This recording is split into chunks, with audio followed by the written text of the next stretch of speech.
अतीक अहमद के इमाम साहब थे, मैनगिरी थे, जामा मस्जिद के शाही इमाम थे। अरे अपराधी था, अपराधी का असर ऐसी होना चाहिए। आप देख लीजिए जाके भाई, बिल्कुल आप देख लीजिए वहाँ कितने लोगों को बेघर क्या होगा, कितने लोग उन्होंने मारे होंगे। मुसलमानों को क्या मिला है सरकार में? मुसलमानों को क्या है, आप प्रधानमंत्री आवास योजना उठा लीजिए, फ्री राशन की योजना उठा लीजिए, आयुष्मान भारत को उठा लीजिए। अब राशन कार्ड में जिनके 6 नाम है या 6 से ऊपर नाम है, उनके आयुष्मान कार्ड बनेंगे। आयुष्मान कार्ड मतलब 5 लाख रुपए का फ्री निःशुल्क इलाज। भाई खा पी के मुसलमानों में बच्चे बचता है तो सबसे ज्यादा लाभ मुसलमानों को मिला आयुष्मान कार्ड का। अच्छा, भाई ज्यादा बच्चे हैं तो लाभ भी मुसलमानों को सबसे ज्यादा मिला। 90% मुसलमानों को मिला लाभ आयुष्मान भारत का। अच्छा। और सब योजनाओं का बराबर लाभ मिल रहा है। और आप देख लीजिए अभी आईएएस के जो एग्जाम आया, पिछले साल 52 थे, इस बार 55 आए हैं। अच्छा। पढ़ाई लिखाई की तरफ मुसलमानों को तरक्की हुई है इस सरकार में। अच्छा, ये आईएएस भी इसी वजह से बन रहे हैं।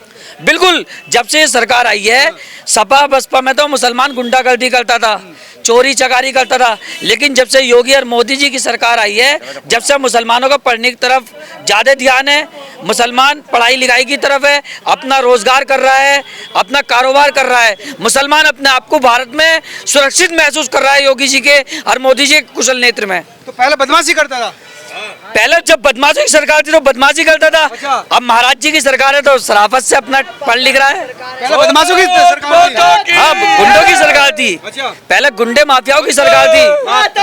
तो क्या लग रहा है कि ये जो 2027 का इलेक्शन होगा उसमें क्या मुसलमान सपोर्ट करेगा? देखिए बिल्कुल करेगा। योगी जी फिर 400 प्लस के साथ उत्तर प्रदेश में फिर भारतीय जनता पार्टी की सरकार योगी आदित्यनाथ जी के नेतृत्व में फिर एक बार बनेगी। आप भी खुद भगवा पहन रहे हैं। देखिए मैं खुद मुसलमान हूँ और मैं एक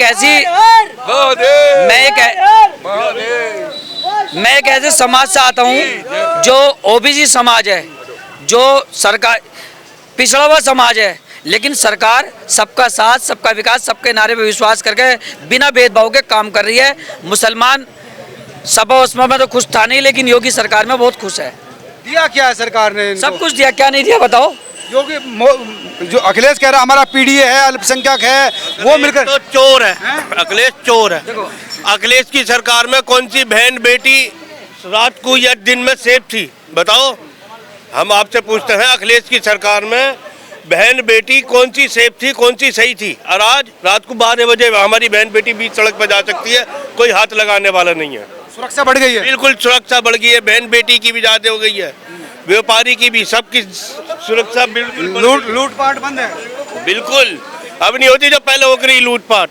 योगी जी की सरकार में बहन बेटी बिल्कुल सुरक्षित है, कभी भी आओ कभी भी जाओ। मुसलमान भी खुश हैं। खुश, सब खुश है। मुसलमान इस सरकार में अपने आप को सुरक्षित महसूस कर रहा है। पहले तो जब सपा बसपा की सरकार थी, मुसलमानों को सिर्फ पीछे से हाथ रख के काम नहीं होते थे, सिर्फ मुसलमानों को गुमराह किया जाता था। भाई ये लगा लीजिए अखिलेश जी की सरकार में कितने डीएमएसपी मुसलमान थे। यादव गलती चरम पे थी, यादवों को थाने चौकियों के चार्ज दिए जाते थे। मुसलमानों को बताओ अखिलेश सरकार में कहाँ चार्ज मिला? कहते तो यही थे कि मुसलमानों की चल रही है। नहीं, मुसलमानों की देखो ये तो बेवकूफ़ी है। सपा बसपा ने मुसलमानों को नाम लेकर मुसलमानों की वोट बैंक पे राजनीति की, लेकिन योगी जी की सरकार में सबको बराबर न्याय मिल रहा है, सबको बराबर अधिकार मिल रहा है, हर आदमी सुरक्षित है, मुसलमान ही नहीं हर आदमी सुरक्षित है इस सरकार में। लोग कह रहे हैं कि एनकाउंटर सबसे ज्यादा मुसलमानों को। अपराधियों की कोई जात बिरादर नहीं होती। भाई अनिल दुजाना हुआ, विकास दुबे क्या मुसलमान थे ये? अरे अपराधी थे तो अपराधी को एनकाउंटर होंगे। अपराधी भी किसी भी जाति का हो, अपराधी होता है। हिंदू मुसलमान की तो बात ही नहीं है इसमें। सरकार सब क्या मुसलमान भी इस बार वोट देगा? देखो बिल्कुल देना चाहिए। मैं तो ये कह रहा हूँ जो सच्चा मुसलमान है, जो सच्चा मुसलमान है वो भाजपा को वोट देगा, और जो दोगला मुसलमान है वो नहीं देगा, वो अखिलेश को देगा। वजह क्या है दोगला मुसलमान की? देखो मैं दोगला इसलिए कहूँगा, जो सरकार मुसलमानों के लिए अच्छा काम कर रही है, आप उसको वोट नहीं दे रहे। उस अखिलेश के और मायावती के चक्कर मारे हो, जो मुसलमानों की दुश्मन थी। भाई मुजफ्फरनगर दंगा हुआ हो, ना आजम खां उन अपराधियों को छुड़वा दो ना दंगा होता। अच्छा। ये अखिलेश के और आजम खां का देन थी मुजफ्फरनगर दंगा। लोग कह रहे हैं कि मुसलमानों को आजम खां को परेशान किया जा रहा है, जेल भेजा जा रहा है उनको। यार आजम खां कोई इमाम साहब था? आजम खां ने गरीबों के मकानों पे कब्जा करा, यतीम खानाओं पे कब्जा करके अपने जौहर यूनिवर्सिटी बनाई। भाई जो उनने बुरे कर्म करे उसकी सजा उसको मिल रही है। अखिलेश और आजम कह रहे हैं कि मुसलमानों को सुरक्षा नहीं है, उनका एनकाउंटर किया जा रहा है, उनको जो है परेशान किया जा रहा है। देखिए मैं खुद मुसलमान हूँ, मुसलमान इस सरकार में बहुत सुरक्षित है और मुसलमान खूब तरक्की कर रहा है, बिना भेदभाव के सब योजनाओं का लाभ मिल रहा है। बरेली में जो मौलाना थे वो जेल भेज दिए। अरे यार वो मौलाना कहाँ है, वो तो पाखंडी है। मौलाना क्या नाम है उनका? तौकीर रजा। तौकीर रजा ने अखिलेश पे दबाव डाल के खुद राज्य मंत्री रहे। अच्छा। तौकीर रजा सपा की सरकार में अपने रिश्तेदारों को भी दर्जा प्राप्त मंत्री बनवा रखे थे। वे लोग मौका परस्त हैं। हमारी भाजपा की सरकार इन मौलानाओं का दबाव नहीं मानेगी। हमारी भाजपा की सरकार गरीबों की सभी की सरकार है। ये नहीं है किसी मौलाना को राज्य मंत्री बनाकर उसकी वोट बैंक ले ली। ये सपा में चलता था ये ड्रामा। मौलानाओं की जो ढोंगी मौलाना थे ना, ये सब इनकी दुकानें बंद हो गई हैं। अच्छा ठीक, जेल भेजा। रुको भाई, तो जो अतीक खान का जो रोल, अतीक क्या नाम है, अहमद का जो रोल धुरंधर 2 में दिखाया गया वो ठीक दिखाया गया? पाकिस्तान से रिश्ते थे उसके? मैं कह रहा हूँ ये लोग माफिया थे, ये लोग माफिया थे। इनका पूरा साम्राज्य चल रहा। अतीक अहमद हो, मुख्तार अंसारी हो, ये माफिया थे।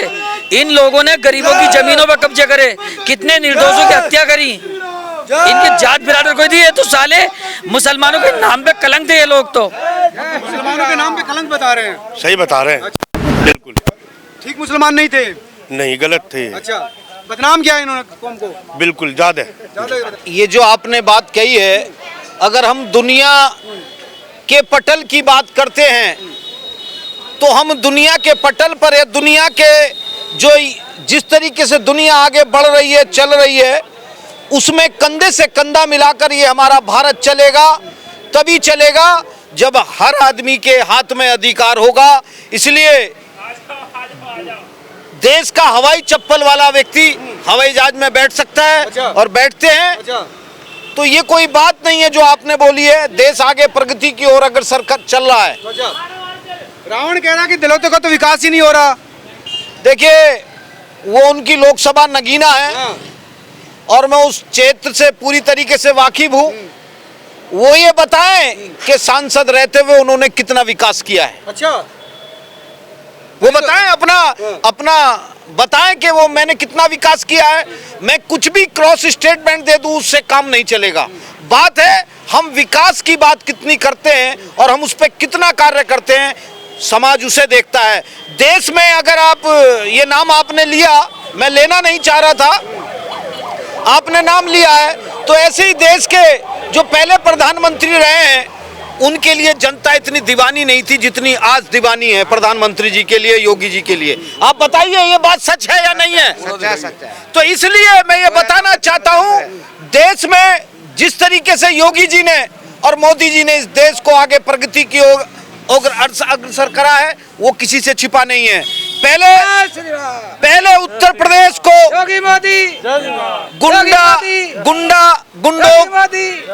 गुंडों का प्रदेश कहा जाता था। पहले कितने एयरपोर्ट थे, अब कितने हैं? ये जो जेवर एयरपोर्ट बना है वो इंडिया के मापदंड पर नहीं बना है, जो एशिया है उसको ध्यान में रखते हुए बना है। तो ये हमारे लिए दलितों को क्या मिला है?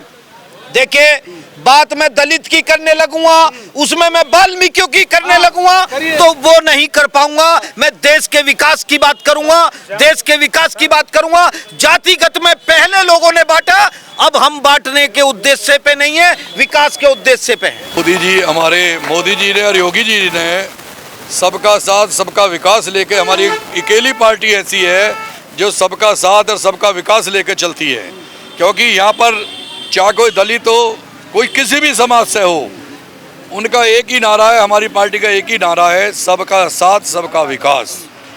अब इस क्षेत्र के जो भी हमारे उद्यमी दिल्ली एयरपोर्ट पे जाते थे, आज उन्होंने इस क्षेत्र में एयरपोर्ट बनाकर ये दिखा दिया है कि हर जगह विकास है। इससे क्या है, बेरोजगारों को रोजगार मिलेगा, बहुतों को नौकरी मिलेंगी और आदमी यहाँ कम समय में ही अपने जिसने बाहर जाना हुआ, क्योंकि क्षेत्र में सब आदमी ऐसे हैं, किसी के बिजनेस हैं, किसी का कुछ है। किसान भी आज गरीब नहीं है, किसान भी बहुत संपन्न है और हमारी पार्टी किसानों की भी पार्टी है।